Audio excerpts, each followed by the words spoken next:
Hello everyone, it's your girl Onyi Talks. Happy Sunday. I hope you guys went to church. Well, I couldn't go to church due to some personal reasons. I already had my makeup on, I had already dressed up, and something just came up and I just couldn't go any longer. So I said I wasn't going to let all this makeup go to waste. So I was going to do a live video.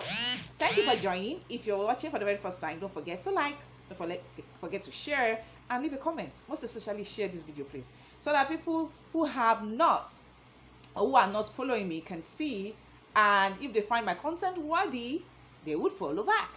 Thank you very much. So today I'll be doing a recap of most of the gists, most of the happenings in this past week. A lot of things went down this week, a lot of gists. I made a post about most of them. If you go through my page, you'll see them. I said let me do a news recap, and let me just give my opinion about most of the happenings, the gist surrounding our celebrities. And the first one, because I had to write them down so that I will not forget. The first one is about Funke Akindele. I am an ardent fan of Funke Akindele. I love her so much. Recently, that was last week, we saw her in a white garment church. Yes. And it came as a surprise to a lot of people. At the point, she was even in the spirit, so to say. And people were like, okay. Then she went on to say that she has been a member, that she was born into the Celestial Church of Christ. Oh, I mentioned the name. Well, that is the church actually. That she was born into the Celestial Church of Christ, and she has always been a member, but she has not been attending, and that there's been this yearning from her heart that she has been drawn to want to come, but she hasn't, due to one reason or the other. But now she's identifying and she's willing to come back. After all of that, I had to give it a thought. I said, okay, this sounds very, very convenient for most of us that are following her gist. We know she's contesting for the deputy governor of Lagos State under the platform of PDP. And for her to make this move at this point in time sounds very convenient to me. That sounds to me like politicking. And well, as we are familiar with how politicians, how they carry out their gimmicks when it's an election period. Places they didn't go to for the last 10-15 years. You see them going there. And to me, I see all these moves as politicking. We all know that Funke is not a white garment member. We all know that she's not in that she wasn't attending that church. I don't know her. I know she's a Christian, and I don't know her church in particular. But well, for her to be identifying with this church at this point in time, like I said, it's very convenient. But well, let's see after the whole election period, when it comes to an end, let's see if she will still be going there. On to the next gist. Ned Nwoko and his wife Leila.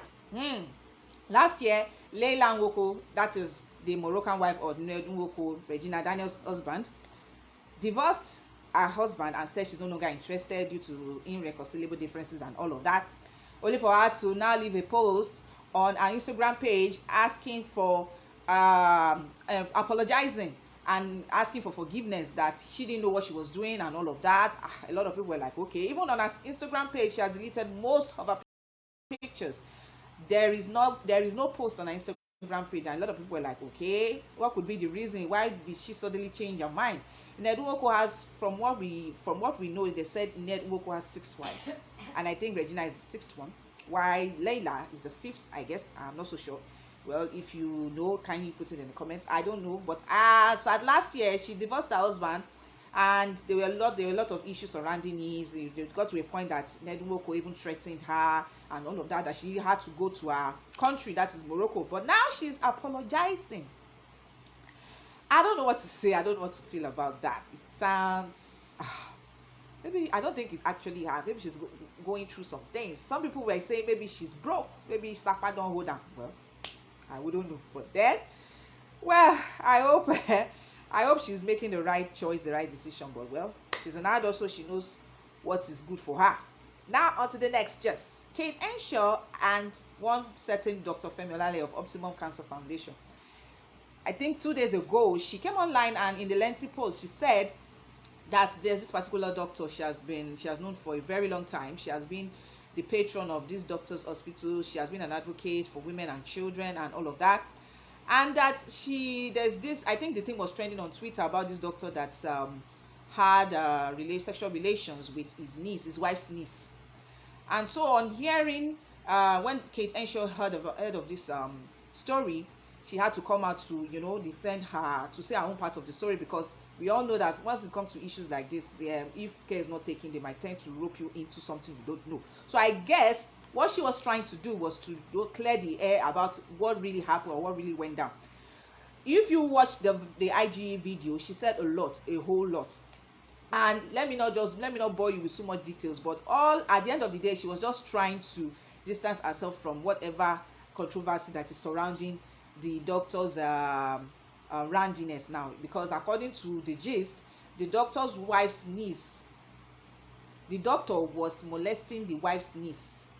Yes, the wife's niece, like, and news got out, and even the wife, at the point, the wife had to, according to the gist, they said the wife arrested the husband for doing that, violating the wife's niece, giving her contraceptives so that she won't get pregnant, and all the dirty details. Like, it was that bad.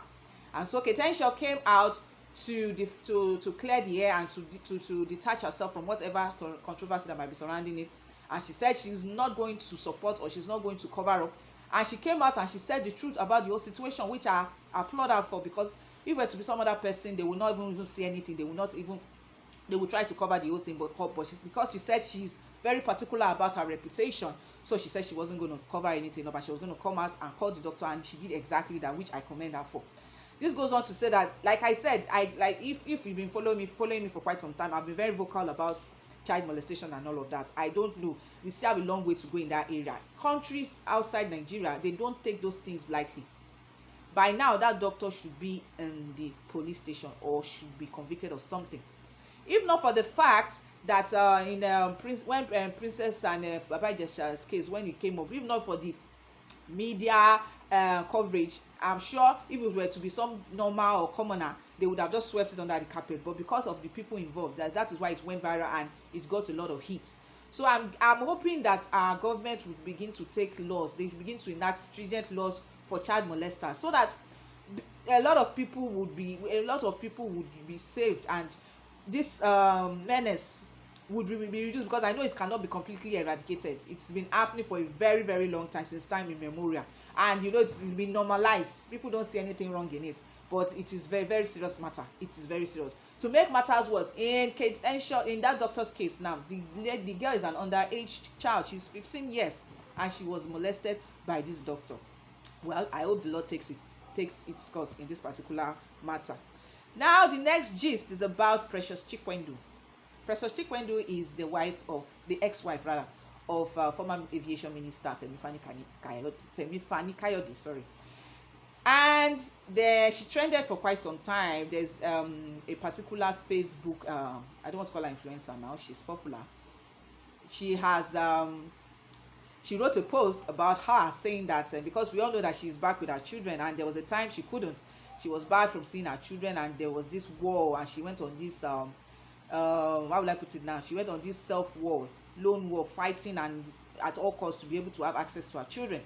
But now she's been spending a lot of time with them and all of that. And so this particular popular Facebook, let me just call her influencer, she wrote a post about her and said, look at it, she's now back with her children, that all the gra she was doing back then, that if she had just gone there like a normal person and asked to see her children, that nobody would have stopped her and all of that. She said all of that only for Precious to come out, that is Precious Chikwendu, and she said that she should never ever mention her or her children, that she should keep her name off her mouth, this and that. She even went on to say that there's this particular gift she gifted her children.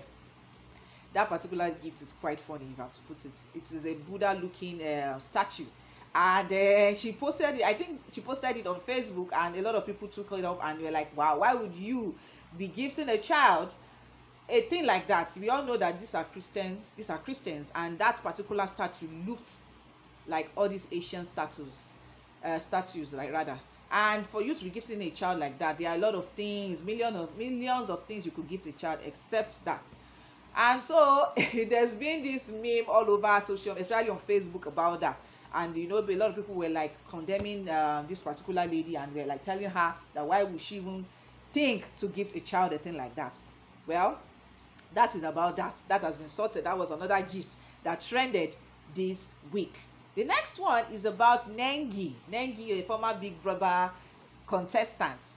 Sometime last year, I think last year or year before, she got a Range Rover Evoque, and a lot of people were like, a lot of girls were like, God went, God went, God went. You know, people were even happy for her that, okay, this Big Brother thing, you know, it's after they come out, you know, a lot of people get to get endorsements and all of that. Their life practically turns around 360.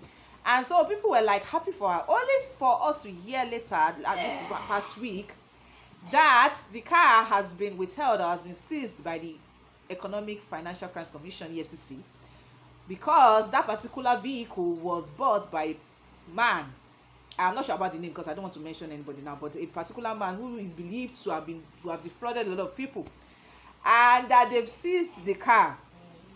Wow, wow, wow. Small girl, big God. Last days, that is all what most of them, that is what most of them say. Hardworking, hardworking, hardworking. As a matter of fact, if we are to categorize a lot of hardworking, truly hardworking men and women in Nigeria, most of us should be zillionaires. Yes, if it is by that. I'm not saying hard work doesn't give you the luxuries of life, but then again, if you know you didn't get all these things genuinely, why don't you just say, okay, thank God I got this and all of that? Don't try to attribute it to hard work. Well, a lot of people came for Nengi, and they lambasted her on Twitter, like you needed to see the post, the tweets about it, that you've been misleading a lot of women, a lot of young girls, thinking that some of them at the point will begin to think maybe there's something wrong with them, they could not work, they are not working hard enough and all of that. You know, this has been happening a lot, especially amongst our celebrities. Most of them come on social media, they flaunt all these things, they make it look like as if most people are not smart enough to do these things and all of that, and this has really got to stop. It has really got to stop.